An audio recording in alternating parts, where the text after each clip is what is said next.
Hi అండి, అందరికీ good evening. వారం రోజులు జ్వరం తగిలిందండి. వీడియోలు కూడా సరిగ్గా పెట్టలేకపోయాను. జ్వరం తగిలిందని ఒక వీడియో పెట్టాను. హాస్పిటల్లో చూపించుకోమ్మా, జాగ్రత్తగా ఉండమని నాకు కామెంట్లు కూడా పెట్టారు. మీకు అందరికీ థ్యాంక్స్ అండి. ఎందుకంటే ఆ జ్వరం వస్తే అసలు నరకమే. 3 రోజులు అసలు పొద్దుగూకుతుందో తెల్లారుతుందో కూడా అర్థం కాకుండా ఉంది. నీరసం, ఎంత నీరసం అంటే అది అసలు చెప్పలేం. ఆ పడే వాళ్ళకే ఇబ్బంది బాగా తెలిసిద్ది.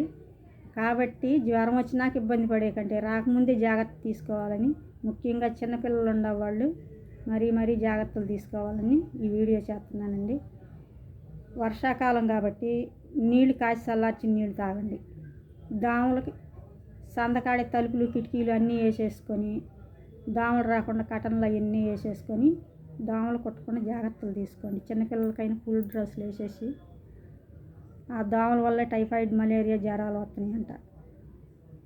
అవి రాకుండా చూసుకోండి. వస్తే మటుకి అసలు 20 రోజులు టైఫాయిడ్ జ్వరం అంటే 21 రోజులు జ్వరం బాధపడేది కాదండి. అందుకని ముందుగానే జాగ్రత్త తీసుకోండి.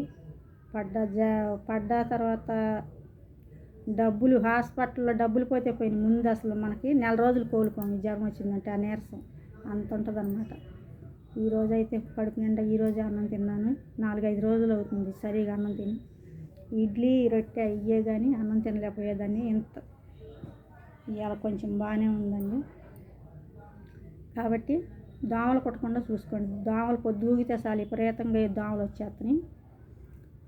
కాబట్టి అన్నీ జాగ్రత్తగా ఉంటే ఈ వర్షాకాలం వెళ్ళిందంటే ఇక జ్వరాలు మనకి ఎంత చేటు ఉండవు.